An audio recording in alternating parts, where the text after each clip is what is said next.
Boa noite. Eu sou o professor Boni, nossa disciplina esse semestre será Economia. Bom, Economia é uma disciplina muito interessante, muito importante. Eu sou formado pela Universidade Estadual de Londrina, fiz mestrado da Universidade de Brasília e eu trabalho atualmente como professor e como consultor de empresas.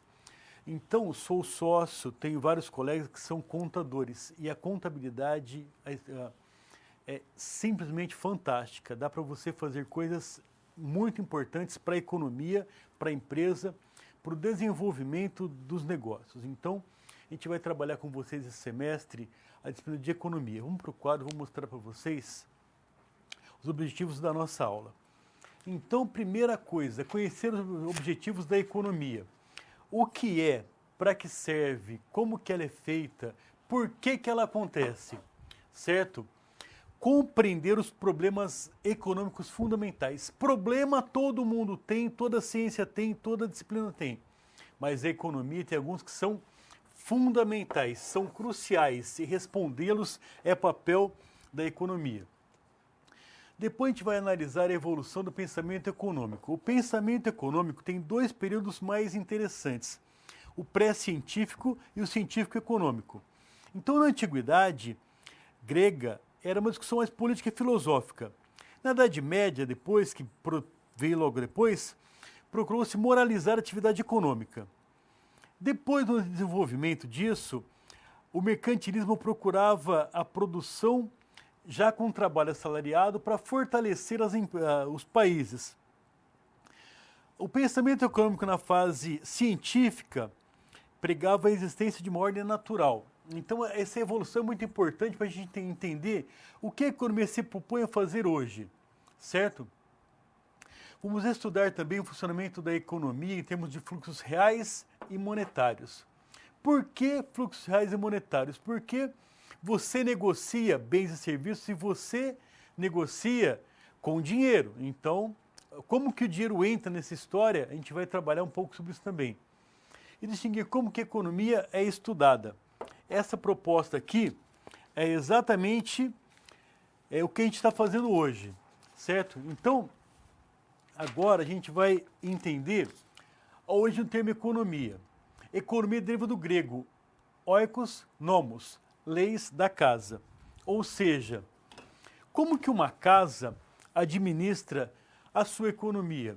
Você pode pensar individualmente na sua casa ou no seu país.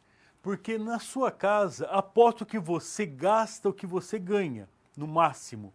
Então você tenta ter uma reserva, tenta ter uma poupança que vai te garantir para alguma causalidade.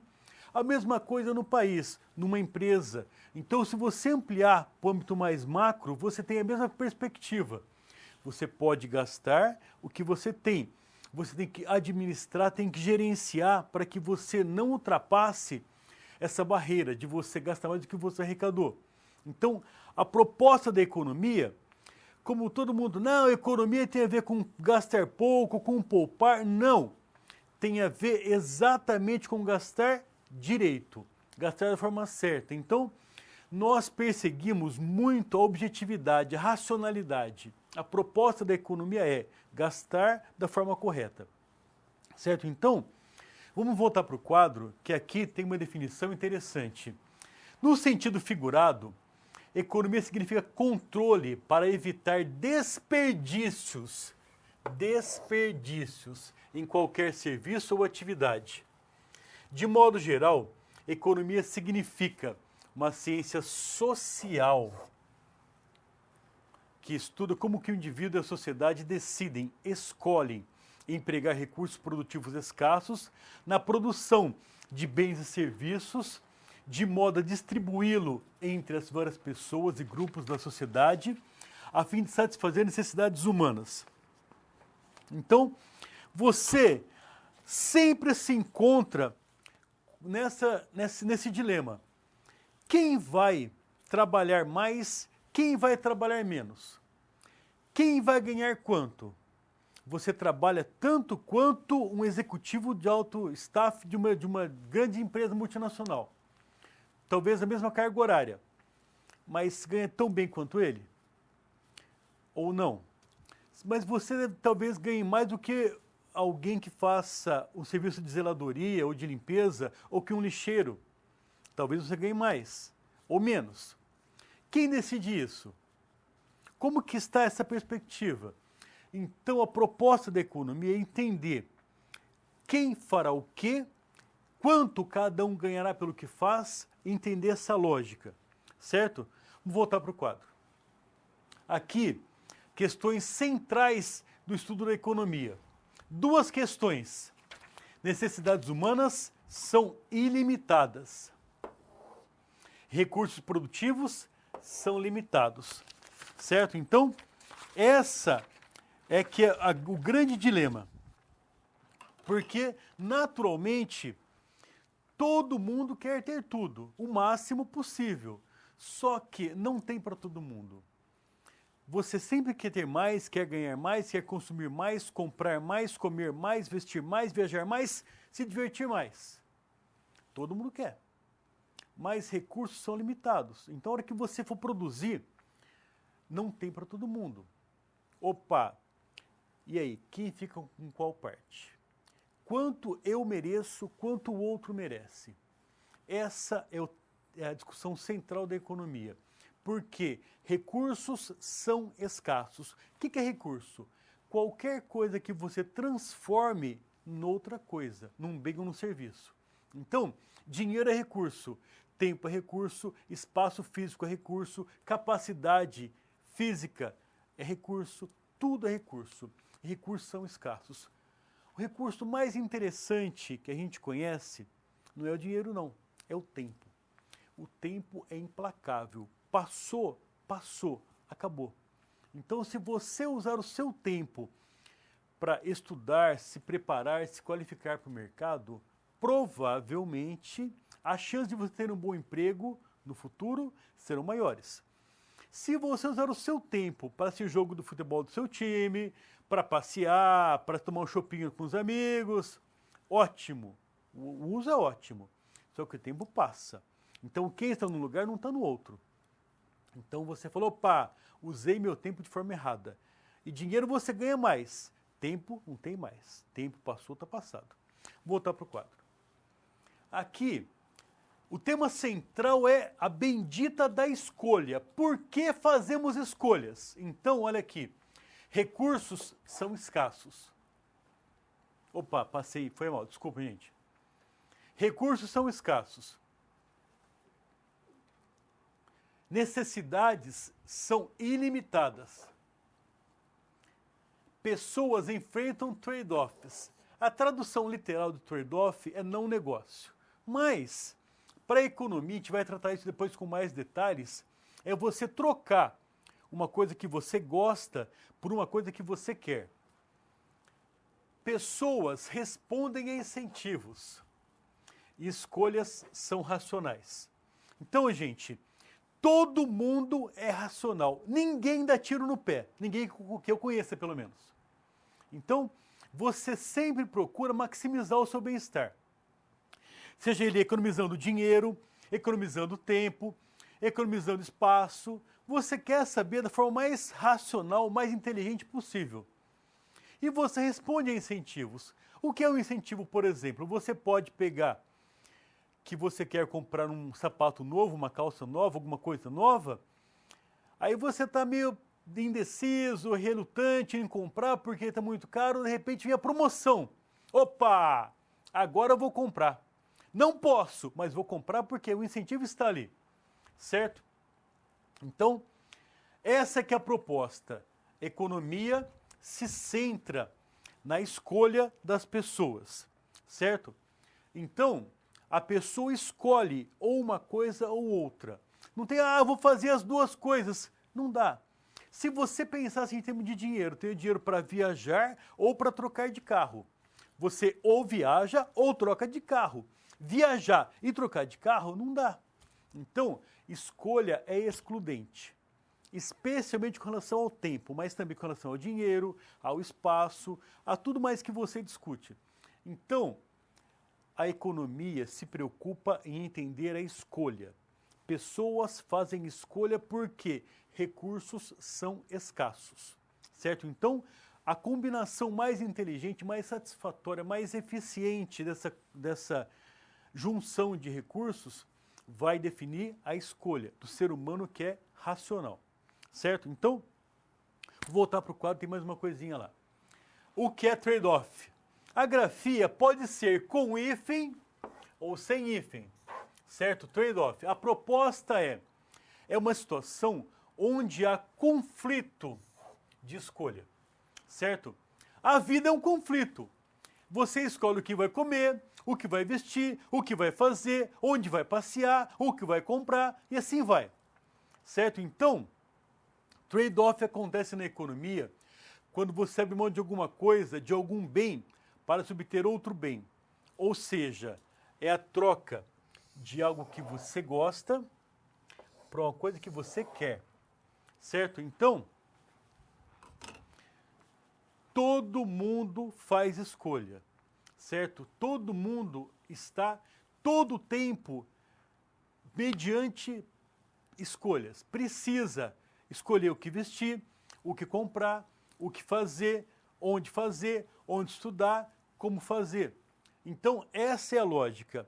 Todo dia você faz uma escolha. Quando você recebe seu pagamento, você pode comprar, pagar as contas ou não, comprar roupas novas ou não, comprar comida ou não, jantar fora, passear, se divertir, investir, depende, você que escolhe. Como que você mensura isso? É o que a gente quer saber na próxima atividade. Agora temos uma atividade bastante rápida. Eu quero que vocês façam isso e nos mandem, por favor, as contribuições de vocês, as posições de vocês. Vamos para o quadro que eu vou explicar para vocês. Olha aqui. Discutam com seus colegas os trade-offs que cada um enfrenta diariamente. Discuta com seu amigo o que você escolheu hoje, pela primeira coisa do dia que você escolheu hoje. Pode ser café ou leite ou chocolate, pode ser pão ou biscoito, ou então pode ser, opa, vou de carro, vou de ônibus, vou de moto, tá chovendo, vou a pé, vou de sapato, vou de bota. Como é que é? Então, exemplifique na prática. Mandem pra gente aqui, gente, por favor, as suas contribuições. Discuta com os seus colegas o que você enfrenta de trade-off todo dia, a troca que você faz todo dia, da escolha, a decisão. E manda pra gente. A gente vai voltar comentando.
Muito bem, pessoal.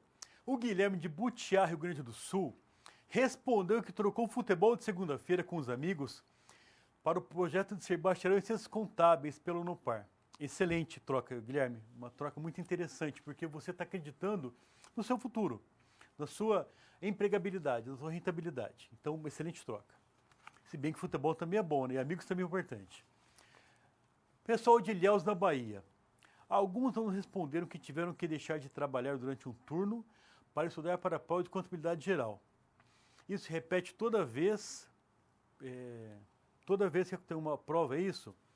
Então, de repente, é importante, a sua formação é importante. Então, de repente, se o benefício de você deixar de trabalhar um turno para estudar para a prova vai ser tão bom, bem maior do que você continuar trabalhando, vai mal na prova, reprova, atrasa o curso, atrasa a formação e compromete a sua formação. Então, de repente, você vai mensurar o que vale a pena para você. O dinheiro do seu salário no turno adicional ou o benefício de você ser aprovado na prova de contabilidade geral. Certo? Pessoal de Andrada, escolher comprar um celular de 600 ou esperar comprar um de 1.000, que é o que ele quer. Olha, o que é de gosto regala a vida.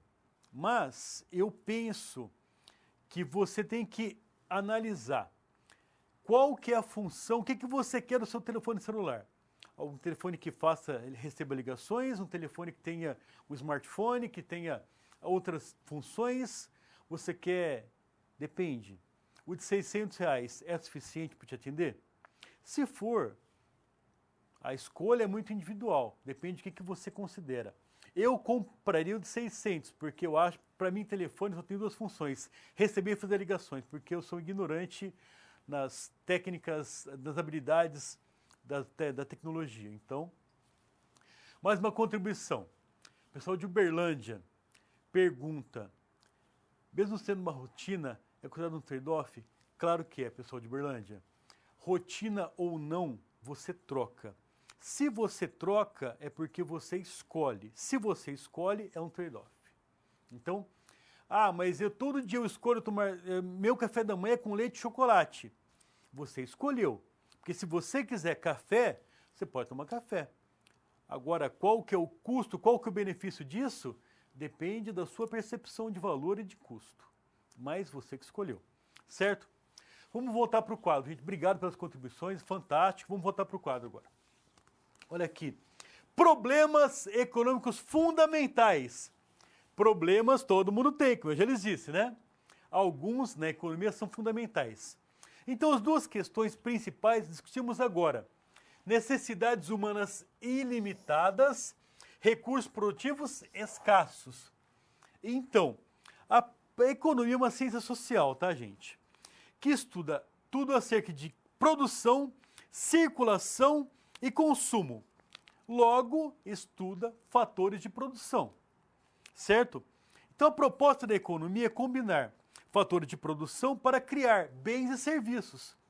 Certo? Então, duas questões principais, 3 problemas. Primeiro, o que e quanto produzir.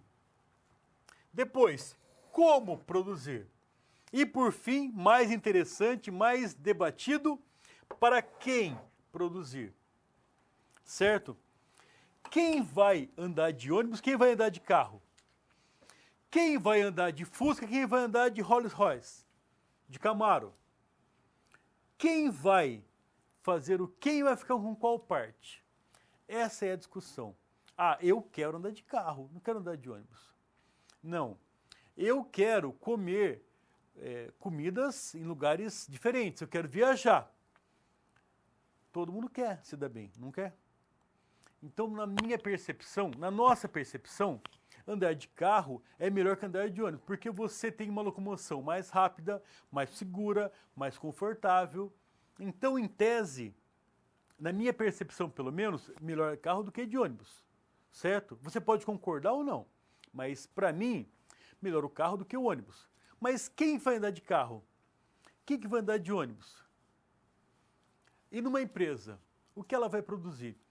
As usinas que produzem álcool e açúcar, etanol e açúcar. Chegou a produção de cana, ela decide, vou produzir o quê? Etanol ou açúcar? Ela tem tecnologia e capacidade para os dois. O que ela escolhe? Depende do que é mais interessante. Tecnicamente, o custo é igual, que é aquela quantidade de cana que eles vão moer. O benefício vai ser diferente, porque se você coloca no mercado açúcar, você recebe por açúcar. Se você coloca etanol, recebe por etanol. E de repente, um está mais bem cotado que o outro, então você escolhe pensando no seu bem-estar, no seu benefício. Vamos voltar no quadro que eu tenho para vocês um gráfico com uma fronteira, um gráfico bidimensional, certo? Que mostra as combinações possíveis de produção. Então, como que a escassez de fator de produção obriga a sociedade a escolher e definir limites para a capacidade produtiva? Uma empresa, um país ou a sociedade. Então aqui nós colocamos alimentos, foi queimar, ou roupas, certo? Então, alimentos ou roupas. É possível produzir essa quantidade aqui de alimentos e essa aqui de roupas. Ou essa aqui de alimentos, ou essa aqui de roupas. Ou tudo de alimentos, ou tudo de roupas. Depende da combinação que você faça. Então, qualquer ponto aqui que você não utiliza a capacidade máxima, a combinação máxima possível, é um ponto que você tem capacidade ineficiente, tem capacidade ociosa. Qualquer ponto fora da fronteira aqui, também é impossível, certo? É uma combinação possível, porque a combinação aqui do nosso gráfico diz que você produz alguma coisa em detrimento a outra. Então você produz aqui mais alimentos e pouca roupa. Se você vier para cá, é mais roupa ao custo de pouco alimento. Então, gente, sempre a gente vai procurar maximizar o bem-estar. E é para a empresa, ou para o país, ou para a família, ou para a unidade produtiva, não importa para quem é. Qualquer agente econômico pensa sempre na produção melhor, mais eficiente possível. Certo? Então, essa que é a ideia. Como que você mensura isso? Opa, eu vou fazer na minha usina etanol ou açúcar? Ah, eu posso fazer os dois? Posso. Posso fazer mais de um, menos de outro, mais de outro, menos de um, o que eu quiser. Quem decide sou eu. E a economia serve exatamente para isso, para te dar suporte, para escolher da forma certa. Mas como assim? Como que eu posso entender o que é melhor e o que é pior? Vou voltar para o quadro. Tem uma figura aqui que mostra para nós o custo de oportunidade, certo? Grau de sacrifício que se faz ao optar por um bem ou serviço medido em termos do que foi sacrificado. Opa, então, nós temos essa proposta. Não, se eu produzir mais açúcar, produzirei menos etanol e vice-versa. Mas pensa em alguma coisa no seu dia a dia. Imagina assim, você é estudante, é vestibulando, quer fazer o curso de medicina. E amanhã você estuda todo dia, 8 horas por dia, porque você quer muito passar no vestibular, que é super concorrido. Amanhã a prova será de biologia, que é muito importante, peso 4, peso alto, no seu vestibular, na pontuação do seu vestibular. E você conseguiu negociar com o seu professor, com o seu pai, com alguém, hoje você pode estudar 2 horas a mais. Então, o custo de você estudar a mais, 10 horas hoje, vai ser 2 horas a mais estudando. Aí você vai escolher, você vai estudar biologia, que é a matéria da prova de amanhã, ou você vai estudar física, que o peso no vestibular é peso 1 só, é o peso pequeno para a sua formação, para a sua pontuação. Aí você escolhe, opa, o custo é igual, 2 horas a mais estudando, ou física ou biologia. O benefício, se eu estudar física, vou bem na prova de física, mas o peso dela na pontuação é pequeno. Se eu estudo biologia, cuja prova é amanhã, vou bem na prova de biologia, cujo peso é alto, então provavelmente o benefício de estudar biologia é maior do que o benefício de estudar física. Então você escolhe, racional que você é, estudar biologia. Certo? Então, essa é a proposta. O que eu escolho, como eu escolho, o que norteia, o que direciona a minha escolha. A preocupação da economia sempre é entender a escolha. Aí você vai, ao longo da sua vida profissional depois, estudar, entender a escolha, como que o consumidor, como que o seu cliente se comporta, como que é a lógica, o raciocínio lógico dele, como que você pode ganhar com isso. Essa é a ideia. Certo? Agora temos um vídeo muito interessante sobre essa escolha. Vamos a ele. Você já se perguntou o que analisar antes de entrar em um financiamento? Opa, aqui é o Thiago e estamos na reta final desse papo financeiro. A essa altura, você já deve ter aprendido algumas sacadas do comportamento do consumidor. Ah, e por falar em comportamento, eu quero falar sobre algo que por muitas vezes a gente deixa passar desapercebido, que é um comportamento de analisar o item mais importante na hora de tomar uma decisão em um financiamento e até mesmo em um investimento. Eu quero falar sobre o custo de oportunidade. Quando a gente assina um contrato com um banco, quer seja por um financiamento ou até mesmo quando vai investir a nossa grana lá, vem descrevendo tudo: taxa, prazo, condição, impostos, enfim. E a maioria das vezes tomamos nossa decisão baseada em um desses itens. Contudo, o item mais importante a ser observado não está escrito no contrato. E caso você queira mesmo alavancar a sua vida financeira, você precisa ficar craque nisso. Eu estou falando do custo de oportunidade. Eu vou te dar 2 exemplos para ficar um pouco mais claro. Imagine que você queira muito comprar uma casa e tenha hoje o dinheiro suficiente para comprar a casa dos seus sonhos, à vista. O que você faria?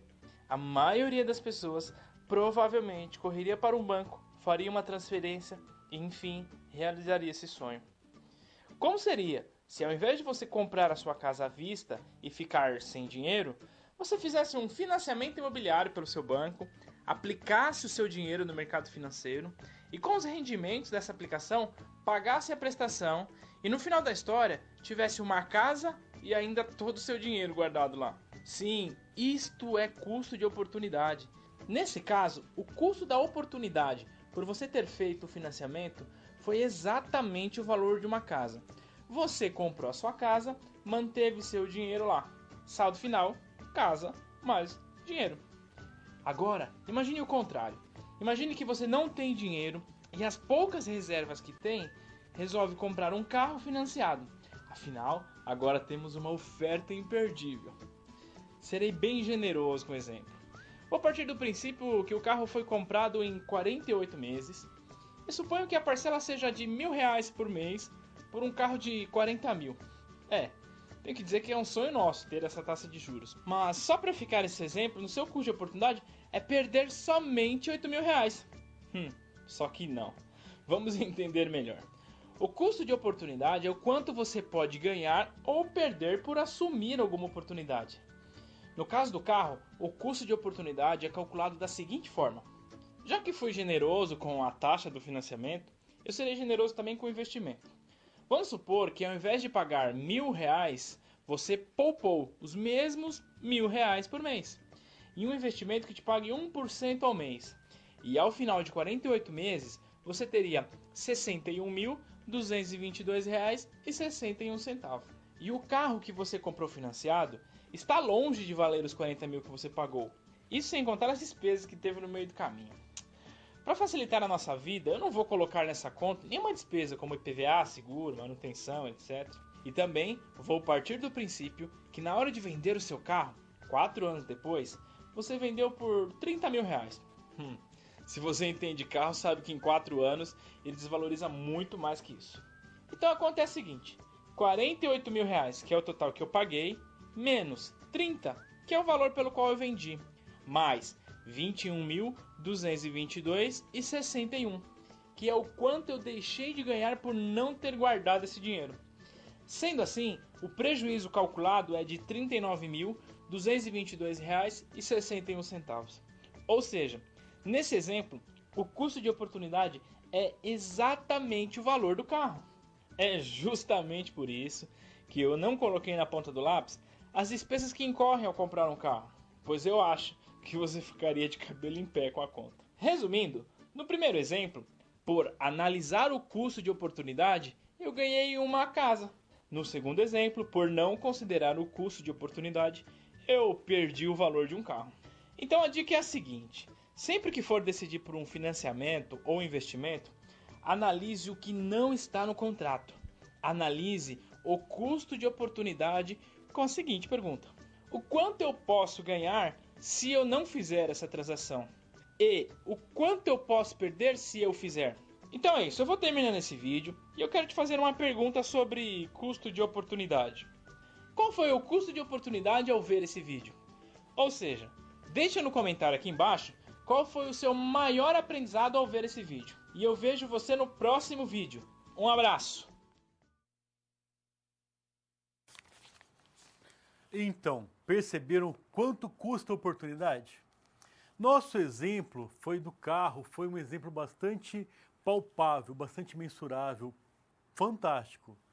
Mas pensa assim, você está hoje assistindo aula no curso de Ciências Contábeis para se graduar em Ciências Contábeis.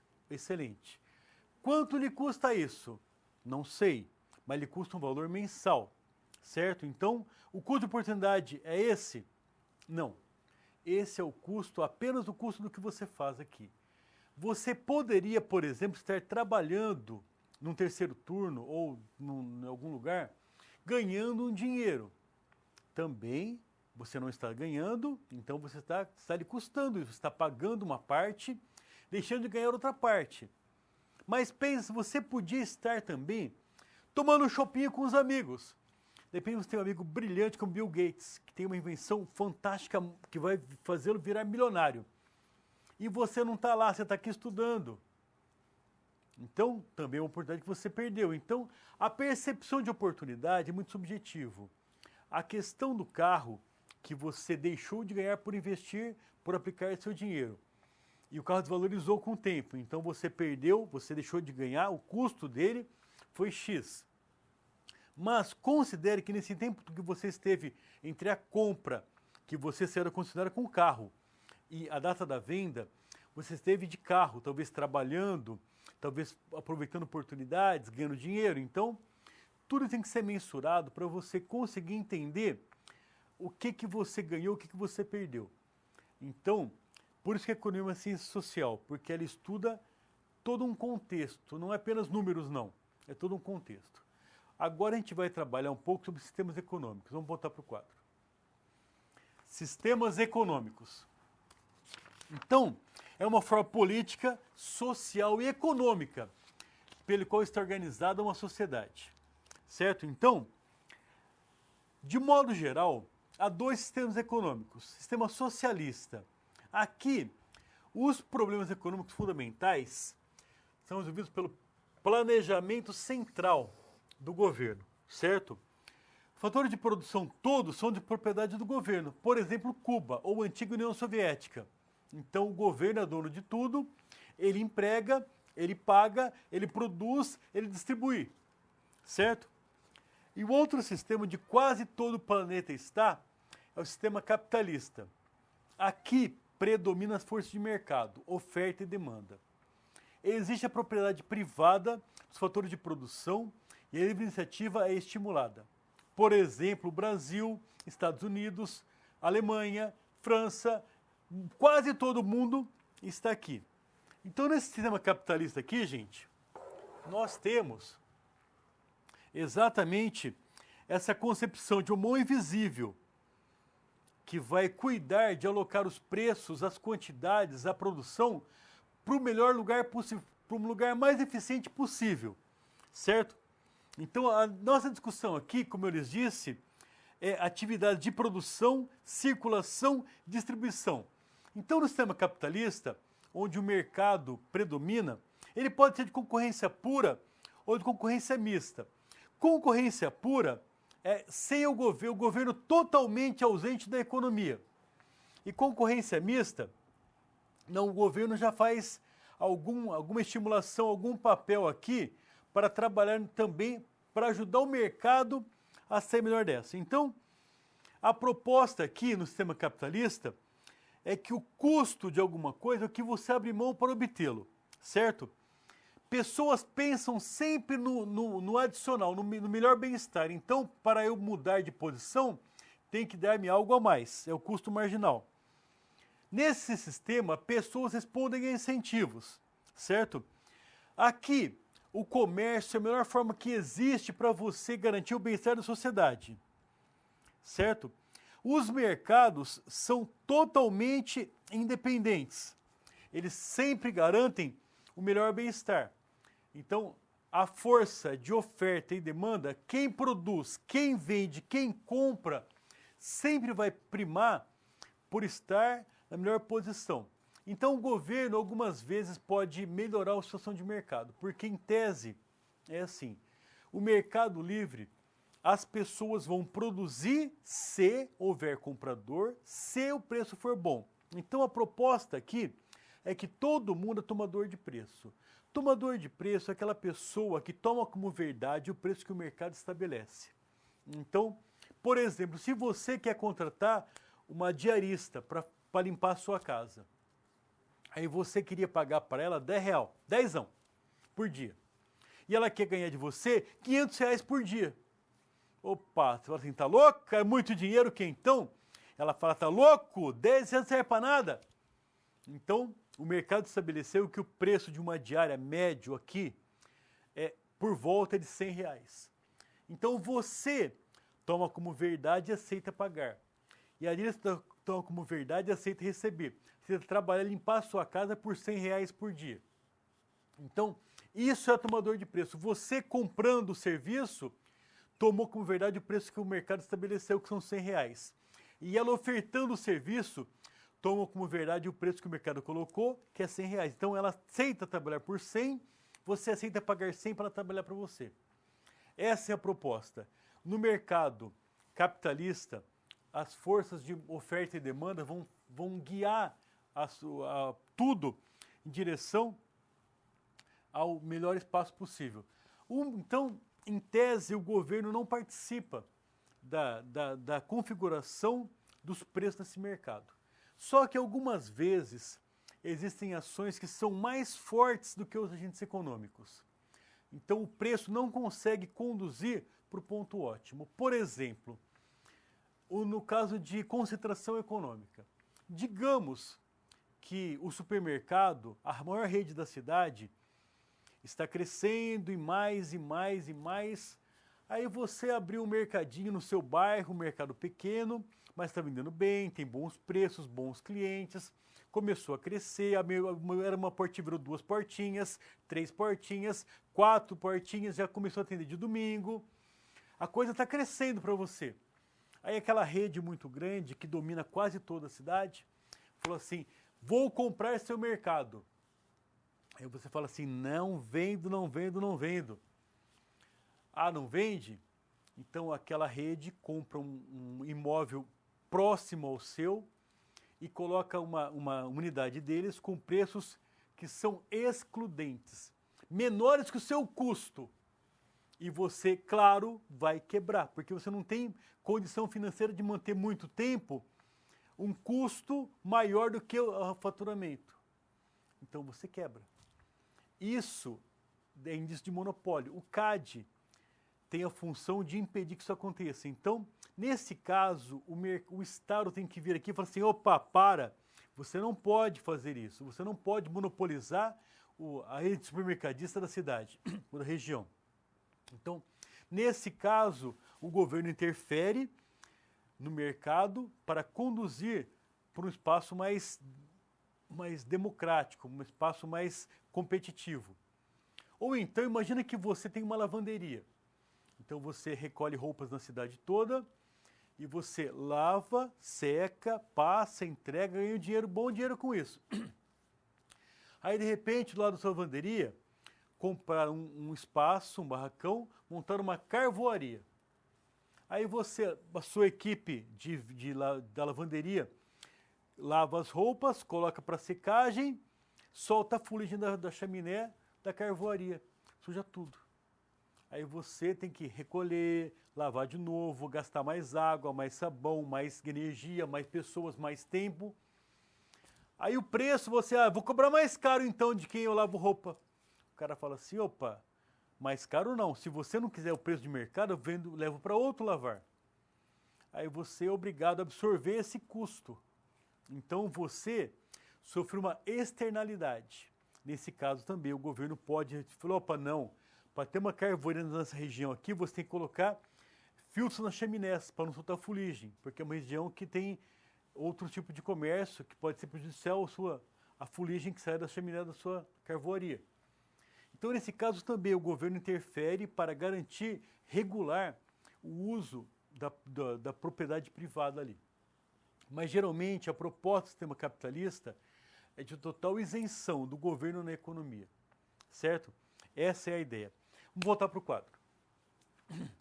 Aqui fala sobre a evolução do pensamento econômico. Como que a economia evoluiu dos primórdios da época da Idade da Pedra até a idade das discussões políticas do Brasil. A economia de escambo era uma troca comercial sem moeda, certo? Então você fazia uma troca de excedentes sem ter moedas. Então você tinha produção, produzia algo mais do que você sabia fazer, trocava com outros, mas isso na Idade da Pedra. Depois, o mercantilismo, a proposta do mercantilismo são práticas já da Idade Moderna, séculos XV e XVIII. Certo? A proposta qual era do mercantilismo? Fortalecer o mercado interno. Certo? Países que produzissem mais, venderiam mais, teriam mais ouro, mais recurso, mais riqueza, seriam mais fortes. Certo? Isso aqui surgiu, essa proposta do trabalho assalariado, quando a Europa teve uma crise de escassez de ouro e prata, certo? Então, essa foi a evolução da economia, que já tínhamos moeda. Então, a proposta era aqui pagar com moeda, só que a moeda era a do meu vale no seu, então sempre era com ouro, certo? Então, começou-se a sair dessa quando a Europa teve grande problema de manter o seu comércio internacional, porque não tinha mais ouro nem prata, certo? Então, aí vem a fisiocracia, os fisiocratas. Os fisiocratas acreditam que a riqueza da nação vem do valor de terras agrícolas. Então, todo o valor de uma nação, toda a riqueza da nação, virá da sua capacidade de produção agrícola, certo? Então, essa é a proposta. Mas, aí, no século XX, no século XVIII, veio a Revolução Industrial, certo? Por volta do ano 1876, começou a Revolução Industrial na Inglaterra. E o mundo modernizou-se rapidamente. E a economia, claro, também se modernizou, começou então a nascer a economia científica, certo? Então, 3 escolas. A escola clássica, a proposta dela era que os agentes econômicos são totalmente competentes, capazes de produzir, de alcançar o ponto ótimo de equilíbrio, sem interferência do governo. Então, dê às pessoas liberdade, que elas vão trabalhar bastante, ganhar bastante, enriquecer, vão ter mais incentivo para trabalhar mais porque ganham mais, certo? Então, a escola clássica, essa era a proposta. Dê ao ser humano, ao agente econômico, liberdade, que ele vai atrás. Mas essa liberdade culminou com uma grande concentração de renda, porque quem tinha dinheiro empregava mais, produzia mais, enriquecia mais, e quem não tinha, quem era trabalhador, foi sendo compelido a apenas trabalhar. A mão de obra era muito vasta, muito ampla, dada a produção que existia, Então ela começou a rodar em falso. Alguns pressupostos desse liberalismo começou a rodar em falso. E culminou com a crise de 29, com a Grande Depressão. Certo? Então, a Grande Depressão, a quebra da Bolsa de Nova York e a quebra das bolsas do mundo sepultaram o liberalismo. A escola clássica, principalmente, defendia o liberalismo. Então ela foi compelida à margem, porque não conseguia explicar por que não deu certo o capitalismo. Vou voltar para o quadro, tem mais umas contribuições sobre as escolas depois científicas. A escola marxista veio de Marx. O Capital foi publicado em 1867, certo? A ideia do Marx era assim, ele negava o trade-off de tempo por dinheiro. Ninguém pode trocar tempo por dinheiro, certo? Para o Marx, para a escola marxista, o trabalho define o valor das mercadorias. Portanto, se demandou mais trabalho, ela vai custar mais caro. Marx não entendia a questão, ele não concordava, apesar de ele entender a questão da escassez. Então, se algo for escasso, naturalmente é mais caro. Se algo é abundante, naturalmente é mais barato. Por exemplo, você respira o ar todo o tempo todo e paga quanto por ele? Nada. Você sai durante o dia, você tem o sol que ilumina tudo, não custa nada, porque o sol é amplamente vasto, não é escasso, é vasto. Então, não tem preço. Os bens econômicos têm que ser escassos. Então, a proposta clássica é assim, quanto mais escasso for, mais caro será. Pro marxista não. Quanto mais trabalho der para produzir, mais caro será. Se não for assim, não está valendo. Aí a pessoa trabalha e produz mercadorias que valem 10. Ela recebe 5, 5, o capitalista pegou para si, tomou do trabalhador a mais-valia. Essa discussão marxista desenvolveu-se muitas teorias econômicas sobre isso. Marx era um grande contribuinte da economia. Mas vamos voltar para o quadro e falar da escola neoclássica. Para os neoclássicos, também que vieram pós os marxistas, na verdade, o neoclássico fortalecia a proposta do liberalismo, dê às pessoas liberdade, certo? Só que para o neoclássico, o homem é racional, então ele vai conseguir equilibrar ganhos e gastos, certo? O sistema é competitivo e vai buscar sempre o pleno emprego. Qual que é a proposta do pleno emprego da escola neoclássica? É assim, o ser humano é racional. Portanto, ele vai conseguir equilibrar ganhos e gastos. Então, naturalmente, se a pessoa for taxista, por exemplo, ele vai cobrar do correio de táxi dele o valor que ele considera interessante. Quanto mais caro ele cobrar, melhor para ele. Mas a proposta é o valor do táxi custa valor X, então ele vai cobrar X. Essa ideia da junção de oferta e demanda para encontrar o equilíbrio, para encontrar o preço justo, o preço certo, o preço que valha, é da escola neoclássica. Então a proposta da escola neoclássica é entender a relação econômica, como que ela se dá através da escassez. Porque não basta você apenas, não, vale quanto tempo você demandou para produzir. O trabalho é um fator de produção, que são 3, terra, trabalho e capital. Se são 3, você remunera 1. Tá. Remunera os 3 então. A terra rende aluguéis, o trabalho rende salários, o capital rende juros. Lindo. Mas a questão é assim, pinta um quadro até o macaco pinta. Quero ver vender o quadro. Então, quanto mais escasso for, mais valioso é. Se você voltar, pensar em 2007, quando o mundo crescia bastante, o mundo todo crescia, se desenvolvia, o Brasil inclusive, todo mundo tinha emprego, tinha bons salários, tudo era lindo, tudo era fácil. Então, naturalmente, o preço de um carro popular beirava os 30 mil reais. Um carro popular com 4 rodas e um volante, sem acessório nenhum quase. Aí veio aquela crise imobiliária americana, 2008, que chacoalhou o mundo. O carro popular, que vinha agora com ar-condicionado, vidro, trava, direção, mas um monte de coisas agregadas, custavam 15 ou 16 mil reais. Por quê? Não tinha quem comprasse. Tinha produção, não tinha demanda. Então o preço baixou. Se tem muita demanda como em 2007, todo mundo quer comprar, você tinha que ir na concessionária, comprar o carro, esperar 6 ou 7 meses para chegar o carro, e era aquela dificuldade. Por quê? Tinha demanda, não tinha oferta. Então, a proposta neoclássica é entender isso. Quanto as pessoas querem ter um bem ou outro.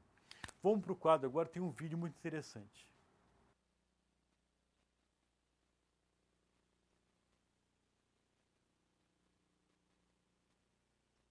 No século XVIII, iniciou-se na Inglaterra monárquica uma revolução que alterou profundamente a história da humanidade. A Revolução Industrial. E você sabe quais as causas dessa revolução? Muitos fatores levaram à Revolução Industrial, acumulando-se ao longo de séculos até que o cenário ideal permitisse essa mudança tão importante. Esse processo teve início na Baixa Idade Média, entre os séculos XI e XV. Durante esse período ocorreram as Cruzadas, e duas das mais importantes consequências desse movimento religioso foram o renascimento das cidades e dos comércios e o fortalecimento do poder dos reis. O renascimento das cidades e do comércio permitiu o surgimento de um grupo social até então não existente, a burguesia. Já o fortalecimento do poder real possibilitou a criação de normas que protegiam a economia local. Esse longo período da história foi de paz e prosperidade na Europa e trouxe muitos avanços técnicos. Com isso, a produção de alimentos aumentou e a população cresceu. Então, no século XVI, ocorreu outra grande mudança, a Reforma Protestante.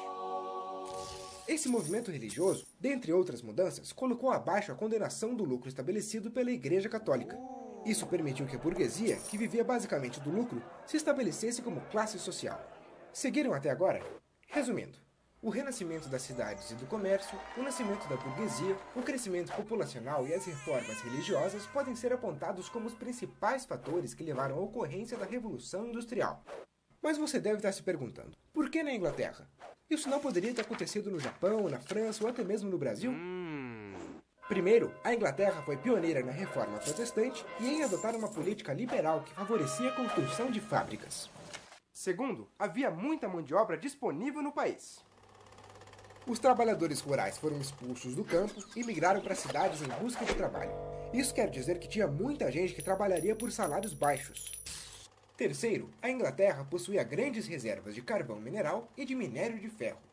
Ou seja, não precisaria negociar com outros países a aquisição de energia para movimentar as máquinas, nem de matéria-prima. A burguesia inglesa, que não era boba e tinha muito dinheiro para investir, aproveitou para financiar fábricas, o desenvolvimento de tecnologias e máquinas e contratar empregados. Sabendo quais foram as causas, você consegue imaginar quais foram as consequências dessa revolução? Olha só. Antes da Revolução Industrial, quase tudo que era comercializado e consumido pela sociedade vinha do artesanato.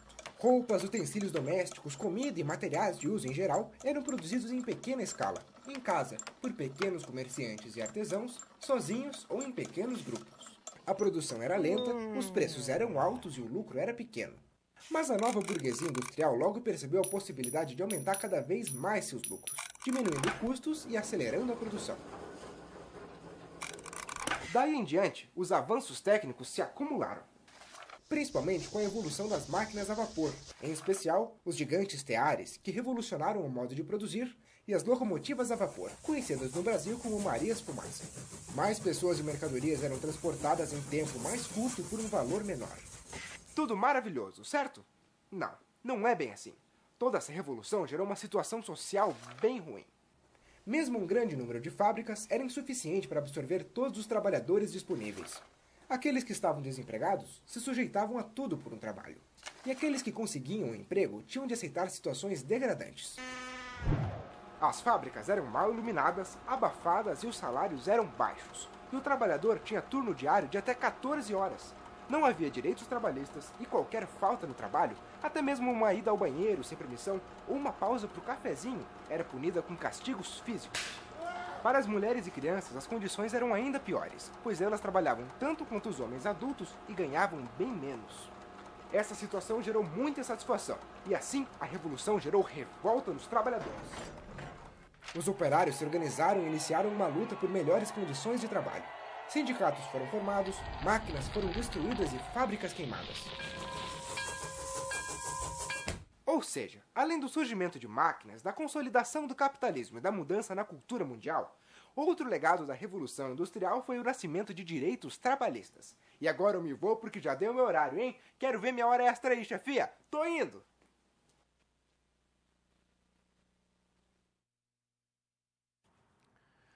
Viram que interessante? A Revolução Industrial, como que ela mudou o mundo, como que ela mudou a forma da economia ver distribuir a produção. Porque assim, nós vimos por que começou na Inglaterra. Qual que é a ideia? A ideia central é assim, primeiro de tudo, a Inglaterra, com a reforma protestante, foi o primeiro país, os primeiros países a propor a isenção do Estado na economia, dar liberdade ao produtor, ao consumidor, ao agente econômico para atuar. Então, por mais uma série de fatores, mão de obra abundante, recursos naturais, energia e mais uma série de coisas. Mas vocês podem perceber que a Revolução Industrial marcou a mudança na economia, a industrialização, a percepção do valor econômico das coisas. Então o pessoal de Butiá, no Rio Grande do Sul, pergunta para assim, professor, na sua opinião, no Brasil, o governo não interfere excessivamente no mercado através de leis, agências reguladoras, empresas públicas ou tributação? Olha que interessante. Obrigado pela pergunta, pessoal de Butiá. Minha opinião, interfere. Mas eu tenho um amigo que estudou comigo, que mora em Paris. Trabalha como economista em Paris, na França. Nós discutimos exatamente isso. Ele fala, mas Boni, nos países desenvolvidos, tributa-se ainda mais o consumidor, o produtor e todos os agentes econômicos. Tributa mais. Só que você tem uma economia mais forte, mais potente, e você oferece em contrapartida toda uma gama de coisas que o Brasil não oferece. Se eu também oferecesse para nós saúde, educação, boa segurança e mais os benefícios básicos para a pessoa sobreviver, a tributação é justa. Agora, a regulação é importante. No Brasil, agências reguladoras fazem um papel muito importante, porque se você deixar o mercado totalmente livre, pode você ser massacrado pelo ofertante, pelo mercado, porque se concentra tanto a oferta de alguns bens que você vai acabar sendo refém para comprar deles. Então, tem que ter muito cuidado com isso. Eu acho que o país não pode atuar como produtor, mas como regulador é importante. Aí, há muitas tributações, muito imposto, muito. Não é que é muito, é que o retorno que você tem é pequeno. Então, a tributação, a regulamentação, a regulação do mercado é importante. Porque se você deixar, o mercado acaba massacrando o consumidor, que são os pequenos. Outra pergunta de Pampulha, Minas Gerais. Professor, a crise no país é mais política ou econômica? Ambas estão interligadas. Gente, a crise é econômica, mas a crise econômica decorre da instabilidade política. Então, estão interligadas sim. Para você ter um país que consiga crescer, se desenvolver, gerar produção, gerar emprego, distribuir renda e gerar riqueza, crescer, tem que ter estabilidade econômica e política. A coisa mais perniciosa que existe é instabilidade econômica, a tal da inflação. Mas logo ao lado dela está a estabilidade política. Então, instabilidade causa confusão, certo? Agora, então, a gente vai discutir um pouco sobre fluxos na economia. Nossa preocupação é sempre produção, circulação, distribuição. Como que isso acontece na economia? Como que a economia mensura isso? Porque nós procuramos sempre estabelecer relações saudáveis e eficientes. a economia sempre procura soluções eficientes. Vamos para o quadro. Gente, ó, então, como está organizada a economia? Em termos de fluxo, fluxos reais e fluxos monetários, certo? Fluxo real acontece porque empresas demandam mão de obra para produzir e oferecem produtos e serviços. Fluxo monetário acontece porque empresas pagam as famílias pela mão de obra utilizada, que utilizam esse dinheiro para comprar produtos e serviços da empresa, certo? Então, no fluxo real aqui, famílias oferecem mão de obra, recurso produtivo, e empresa oferece bens e serviços. Ambos são produtos, ambos são serviços, ambos são reais, certo? No fluxo monetário, a proposta é a mesma, só que aqui empresas pagam as pessoas pelo fator de produção.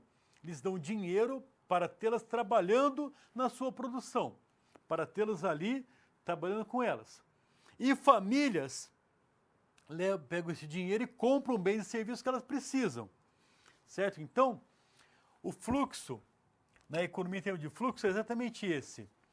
Fluxo real e fluxo monetário, porque fator de produção que pertence à pessoa é um bem, é um serviço. Então, ela vai ao mercado, fator de produção, e vende. Fala, olha, eu vou trabalhar para você, produzindo botinas, calças, camisas, ou rodas, ou o que for.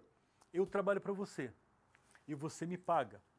Aí eu pego esse salário e compro roupas, calçados, outros produtos que eu precise. Então a economia se circula toda em cima disso. Então isso é o fluxo circular da renda. Vamos procurar, eu vou mostrar para vocês o desenho disso. Aqui, gente, temos dois mercados. É um fluxo circular de renda no mercado fechado. Então, aqui somente existem famílias e existem empresas, certo? Famílias oferecem, vêm aqui nesse mercado e oferecem fatores de produção. Que as empresas vêm aqui e compram fator de produção, certo? Aí, as empresas vêm aqui nesse mercado e oferecem bens e serviços que ela produz. E as famílias vêm aqui e compram bens e serviços. Então a gente tem esse fluxo. Exatamente, os fluxos reais estão em rosa, os monetários em azul. Exatamente assim que funciona. Opa, famílias, pessoas vão lá e oferecem seu serviço. Em troca disso, recebem salários. Empresas vão lá e compram pessoas para trabalhar. Em troca disso, pagam salários. Então, pessoas recebem salários, vão ao mercado de bens, de produtos e serviços, comprar roupa, comprar comida, comprar outras coisas que ela precise. Vão pagar com o salário que elas tiveram. Então, o dinheiro não vai parar nunca. Tudo que você ganha, você gasta. Ah, mas eu poupei, eu guardei. Tá, você comprou segurança, você comprou estabilidade, você comprou segurança, essa é a ideia, certo? Vamos voltar para o quadro.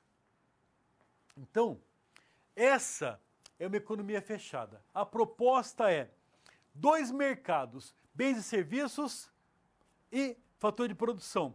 Dois agentes, famílias que oferecem fator de produção e empresas que compram fator de produção, certo? Então, essa é uma economia fechada super, ultra, mega simples, certo? Pessoas que compram e vendem, empresas que compram e vendem bens e serviços, produtos ou fator de produção, certo? Num segundo momento, a economia se abre. Tem que ter alguém para regular, para normatizar, para subsidiar. Então o mercado precisa ainda negociar com mais mercados, comprando e vendendo. Então dois agentes possam fazer parte desse fluxo, certo? O governo e o resto do mundo. Olha aqui, gente. Originalmente, famílias, empresas, mercado de fator de produção, mercado de bens e serviços, certo?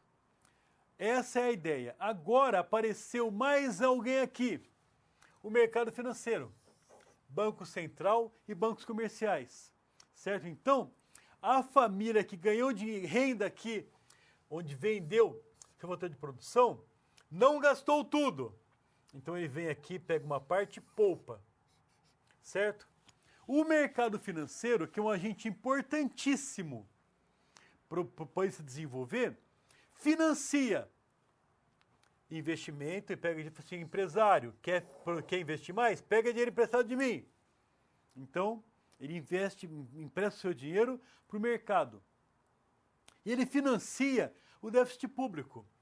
Porque a família também pegou uma parte do dinheiro, comprou bens e serviços. Outra parte ela colocou na poupança, outra parte ela pagou impostos, que todo mundo paga, e bastante no Brasil, inclusive. Então, o governo pega dinheiro das famílias, das empresas, que a empresa também paga para o governo impostos. Mas faltou, porque tem muito investimento, muita obra do governo, muita coisa boa, faltou dinheiro. Então o mercado financeiro financia o déficit público, certo? Então, o governo entra aqui para regular o mercado, certo? E ele entra aqui para cuidar do bem-estar das pessoas, oferecer saúde, segurança, seguridade social, educação, tudo mais que o governo oferece. Aí, gastou muito mais do que ele tem que financiar. Então emite título de dívida pública e vai no mercado trocar com o banco, um título que ele vai pagar daqui 20 ou 30 anos em troco de dinheiro hoje, o valor presente. Então, o banco é importante a gente entender qual que é essa lógica. O banco é fantástico, é uma participante muito importante para a economia. Por quê? Porque o banco pega o seu dinheiro, meu dinheiro, nosso dinheiro e empresta para o empresário. Porque o empresário tem uma excelente ideia, uma baita oportunidade dele investir, produzir, gerar emprego, pagar salários, distribuir renda, pagar impostos, super bom. Mas não tem dinheiro. Aquele é boa ideia, não tem dinheiro para financiar. Então o banco fala assim, olha, eu empresto para você. Eu peguei de um monte de poupador individual aqui que você não conhece, porque é muita gente, juntei tudo, toma aqui 10 milhões ou quantos milhões você quiser, para você investir no seu negócio. Então, é claro que ele paga para a gente um juro pequenininho. Vai cobrar do empresário um juro grandão. Mas isso é o spread bancário, é o lucro do banqueiro. Então, natural, ele faz um negócio que tem risco, que tem serviços, que tem uma série de fatores por trás, de custos por trás, ele quer ter lucro. Então ele paga para nós 0,6 ou 0,7 e cobra do empresário 6 ou 7. É o lucro dele. Mas a parte mais importante é que o banco pega de nós, poupadores comuns, e empresta para o governo financiar a saúde, a segurança, o bem-estar, a seguridade, mas empresta para o empresário produzir. Se produz, gera emprego, paga salário, paga imposto e gera riqueza. Então é importante. Então nós vimos ali duas agentes a mais, o governo e o mercado financeiro, certo? Então, esses dois fazem parte desse ciclo do fluxo circular da renda. Mas ainda está numa economia fechada. Vamos abrir a economia agora para o quadro. Agora sim, economia aberta. Olha aqui. Empresas estão no centro do nosso ciclo. Famílias, que era o único agente, dois agentes que existiam, estão aqui. Ficou mal arriscado por erro meu, desculpa. Aí o governo, que está regulando, emprestando e gastando, está aqui. Os bancos, instituições financeiras estão aqui também para fazer esse intermédio. E o resto do mundo, que está aqui. O resto do mundo, que você vai comprar, importar, exportar. Então, está ali. Então, no centro estão as empresas, a relação delas com o governo. Elas pagam tributos para o governo, recebem vendas e estímulo quando for preciso, certo? Das empresas com as famílias, elas compram o seu fator de produção e lhe passam renda para você gastar. E você vem aqui e compra produtos da empresa, certo? Da empresa com a instituição financeira, ela recebe serviços bancários e paga por eles. Das empresas com o resto do mundo, ela importa e exporta, certo? Então, o resto do mundo ainda tem uma relação com as instituições financeiras. Eles pagam e recebem através dos bancos, certo? Com as famílias também. Você paga a manutenção da sua conta corrente, dos seus investimentos, e recebe esse serviço deles. Então, na economia aberta, nós temos o resto do mundo. A parte mais importante de entender aqui é o resto do mundo. O resto do mundo são outros países que você negocia, você importa ou você exporta. Então, nessa proposta, temos essa percepção. Tudo o que é produzido aqui, o que é gerado aqui de riqueza, significa que alguém recebeu por isso. Se alguém recebeu, alguém gastou. Ou seja, o PIB é igual a renda, porque tudo o que foi gerado deu renda para alguém. Renda para o dono do trabalho, que é salário. Renda para o dono do capital, que é juro.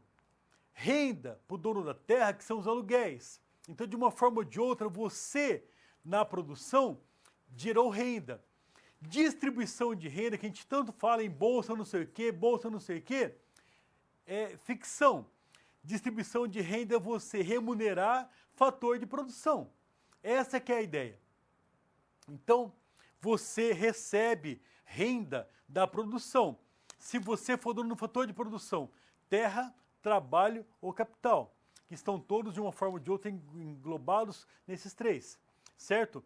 E toda renda gera um dispêndio, ou seja, tudo que você ganhou, você gastou, certo? Você gastou como? Ah, você gastou comprando, você gastou investindo, você gastou de uma forma ou de outra usando esse dinheiro, certo? Então, mas eu coloquei na poupança.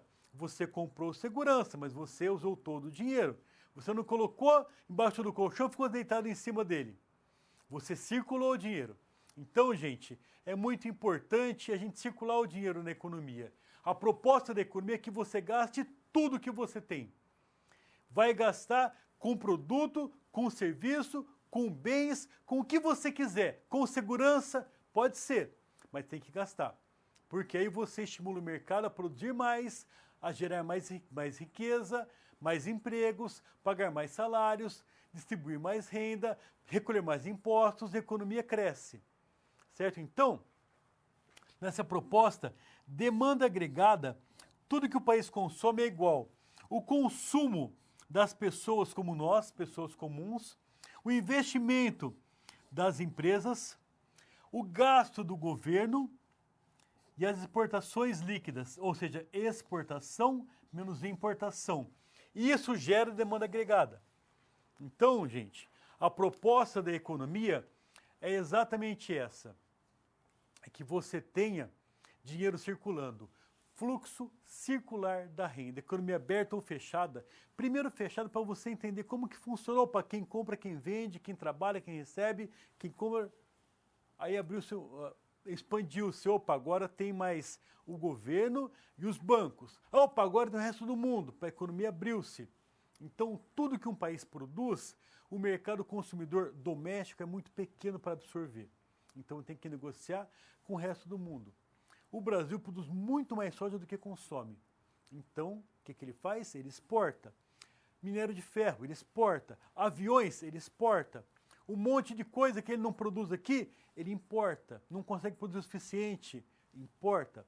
Essa é a lógica. A demanda agregada, que é a parte mais importante da macroeconomia, ela é definida como consumo, investimento, gasto do governo e exportações líquidas.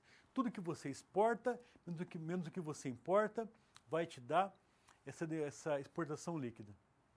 Então, gente, é importante entender como funciona o fluxo do dinheiro. Eu quero saber, eu não. O país quer saber do dinheiro circulando.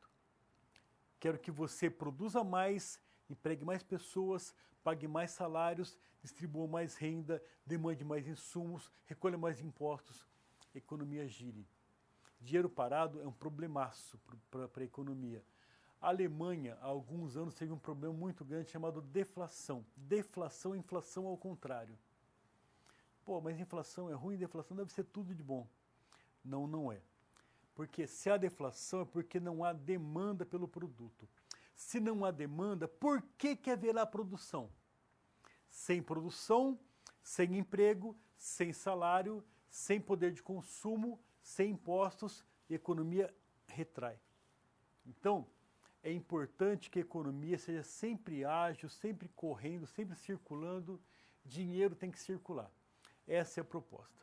Certo? O pessoal de Vitória da Conquista pergunta aqui no nosso chat se a credibilidade ou falta de credibilidade do governo gera instabilidade de investidores no mercado financeiro. Com que frequência? Totalmente. A falta de credibilidade do governo gera instabilidade política. Então, quando tem instabilidade política, não tem segurança para o investidor, para o mercado financeiro. Então, o mercado financeiro também é cheio de minúcias, cheio de meandros, certo? Então, claro que eles vão jogar de acordo com o que eles esperam, com a expectativa. Então, se houver uma configuração política de credibilidade ou de falta de credibilidade, a posição do investidor do mercado financeiro é uma ou outra. Aí você fala assim, mas professor, o mercado financeiro é aquele cara que vem investir aqui para ganhar e a hora que quiser vai embora? Ou o mercado financeiro é aquele cara que investe aqui, produz aqui? Todo mundo. Preferencialmente, nós gostamos de pessoas que vêm produzir aqui, gerar riqueza aqui, gerar produção aqui, porque paga salários aqui, paga impostos aqui, distribui riqueza aqui. Porque distribuição de renda, gente, é salário. Isso distribui renda. Você trabalhar, contribuir para a construção da renda, do produto, e a hora que ele vende, que ele vira renda, você ganha a sua parte. Isso é distribuição de renda. Então, a proposta aqui é exatamente igual. Claro que o mercado de especulação é muito mais sensível à instabilidade econômica e política, mas o mercado de produção também é sensível a isso. Então, credibilidade ou falta de credibilidade afeta sim o mercado financeiro, certo? Bom, explicado isso, a gente vai agora, para finalizar a nossa discussão, entender como que a economia, de modo geral, afeta, como que ela estabelece relações no mercado. Vamos lá, por 4. Olha aqui. O estudo econômico tem 4 grandes áreas, certo? Então, microeconomia. Aqui eu falo de empresas, preços, produtos, certo? Macroeconomia. Aqui eu vou falar de Estado, de governo, de políticas. Economia internacional. Aqui, relações com o resto do mundo. E desenvolvimento econômico. Aqui a preocupação com o bem-estar da população, da produção, da riqueza. Certo? Então, a proposta aqui é essa, gente. O próximo slide fala da microeconomia.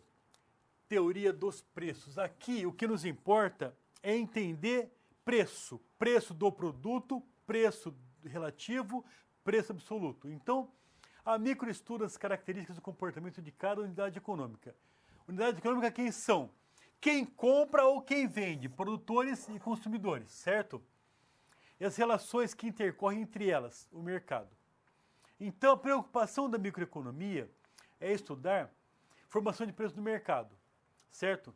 Como que o preço se forma? Opa, quanto tempo que eu usei de trabalho para produzi-lo ou não? Como que ele se forma? Interação entre empresa e consumidor, certo? Definição de preço e quantidade de equilíbrio.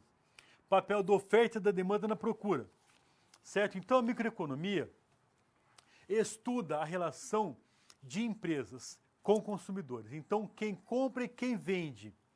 Preço. Como será o preço? Em microeconomia, o preço será facilmente determinado. Depende da oferta, depende da demanda. Se a oferta for grande e a demanda pequena, o preço cai. Demanda grande e oferta pequena, o preço sobe. Então, essa relação sempre é analisada pela ótica da relação entre consumidor e fornecedor.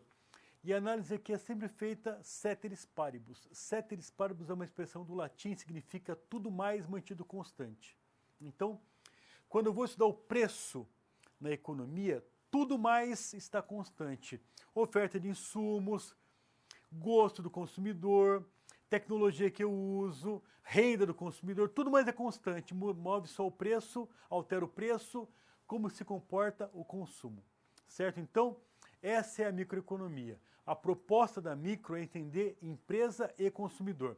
Vou voltar para o quadro, falar de macroeconomia, a economia de um país. A macroeconomia estuda a economia como um todo, a determinação e o desempenho dos grandes agregados macroeconômicos. Agregados econômicos, certo? Agregado por quê? Agregado é quando você junta tudo num só. Então, agregado é, você agrega tudo e você fala de desemprego no país, não na sua cidade, na sua empresa, na sua família. Desemprego, você agrega todo dados de um país dentro de um indicador só. Aí você fala de inflação, não é na sua rua, na sua casa, na sua empresa, não. Inflação do país, certo? Juros do país. Sempre aqui são agregados econômicos, certo? Então busca o entendimento sobre a definição de variáveis que afetam simultaneamente famílias e empresas, como renda e produto, nível de preço, emprego, desemprego, estoque de moeda, taxa de juros, balanço de pagamento, taxa de câmbio e por aí vai. Então, a macroeconomia estuda a relação do país com os agregados econômicos. Então, o país, o governo tem um poder fantástico de mexer na economia pela indução. Então, ele vai fazer sempre, com políticas econômicas, ele vai estimular ou retrair o mercado. Depende de o que ele quer mexer, porque ele vai perseguir sempre uma estabilidade política, ele vai perseguir sempre o crescimento econômico, ele vai perseguir algumas metas econômicas do governo. Então, ele vai estimular o mercado ou o outro, então, com políticas econômicas. Isso é macroeconomia. Política é macro, macro é país. Vou voltar para o quadro e falar sobre economia internacional, o mundo sem fronteiras. Então, gente, economia internacional estuda a cooperação entre países e sua influência na política, no comércio, na saúde, na sociedade, no meio ambiente, que são fatores fundamentais para o crescimento econômico, para o desenvolvimento. Crescimento e desenvolvimento. Nossa, meu rio está torto hoje, hein? Tudo bem. Avalia como que se estruturam as relações econômicas globais e a cooperação entre as nações. Busca fomentar e estimular o comércio internacional, na busca de eficiência das trocas internacionais ou das vantagens cooperativas. Então aqui, em economia internacional, a proposta é exatamente essa, é estimular que você possa negociar mais com o resto do mundo. Porque se você exporta, você produz aqui. Produziu, gerou emprego, pagou salário, pagou imposto, gerou riqueza, o país cresceu. Se você importa, você importou porque o preço internacional é mais atrativo. Então você tem aqui uma folga no bolso do consumidor. Então você importa porque o preço estrangeiro é mais barato que o preço nacional. Aí você importa. Então, essa busca de economia internacional é exatamente essa, estimular a cooperação, a eficiência. Vou voltar para o quadro. Aqui eu falo agora sobre desenvolvimento econômico. Romper as condições vigentes. A proposta de desenvolvimento econômico é buscar o aumento sustentado da produtividade ou da renda por habitante, acompanhado por sistemático processo de acumulação de capital e incorporação de progresso técnico. Não vai se restringir somente a entender crescer a produção de uma região, especialmente aspectos qualitativos relacionados ao crescimento. Então, gente, essa proposta é exatamente assim, buscar qualidade, não quantidade, porque crescimento é simplesmente você produzir mais, gerar mais riqueza, mais impostos. Se você concentrar na mão de 1, 2 ou 3, não adiantou nada. Então, o desenvolvimento são aspectos mais qualitativos. Você ter mais saúde, mais segurança, mais educação, mais longevidade, mais conforto para as pessoas. Então, você se preocupar com o meio ambiente, com recursos naturais, com propostas que vão trazer qualidade para o país. Então, a economia também tem essa preocupação, crescer e desenvolver. Certo? Bom, nossa aula de hoje encerrou-se por aqui. Temos agora alguns minutinhos para perguntas. Então, vocês vão fazendo e mandando para a gente. Alguém me perguntou que se eu tivesse tempo ainda para explicar melhor a fórmula da demanda agregada. Demanda agregada é tudo o que o país consome. Demanda é o que você consome. Demanda agregada, tudo que você consome. Então, tudo que é consumido no Brasil vai ser consumo das famílias, das pessoas, ou investimento das empresas, ou gastos do governo com ações sociais, ações públicas, ou exportações líquidas, que você exporta menos do que você importa. Então, tudo isso é demanda agregada. Então, eu não sei se era esse o sentido de explicar a demanda agregada. Mas se não for, voltem no chat que a gente volta para responder para vocês. Mais alguns minutinhos para mandarem perguntas, estamos à disposição, tá bem? Vamos lá.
Olha uma pergunta aqui. O banco é importante, como o professor relatou. Mas por que no Brasil o spread bancário é tão alto? Antes alguém perguntou se o Brasil não tem muita regulamentação, não atrapalha a regulamentação e interferência do governo. Se você deixasse só os bancos cobrarem quanto querem, ia ser muito mais alto ainda. O spread bancário é tão alto porque tem demanda, certo? Então, muita gente vai atrás do dinheiro. Porque se não fosse, se houvesse mais poupadores do que demandantes por dinheiro, o spread seria mais baixo, mais baixo, mais baixo, mais baixo. O governo regula isso, ele coloca limites para para alguns setores, como remédios, como combustíveis. No banco, serviço bancário, não. O banco acaba tendo mais liberdade para isso, mas o spread é tão caro porque a demanda por dinheiro é tão alta, certo? Agora, alguém pergunta, Rolim de Moura, Rondônia, professor, diferença entre fluxo real e fluxo monetário. O fluxo real é pessoas vão lá no mercado e oferecem seu trabalho, recebem por ele e vão no mercado de produtos e compram produtos e serviços. Fluxo monetário, a empresa vai no mercado de fator de produção e compra trabalho e oferece para as pessoas dinheiro em troca disso. Então, o fluxo real é pessoas que vendem serviços e compram produtos. Fluxo monetário é pessoas que ganham na empresa e gastam no mercado. Então, um fala de produto e serviço, outro fala de dinheiro. Certo? Bom, foi bom estar com vocês. Até a próxima segunda. Até lá. Obrigado.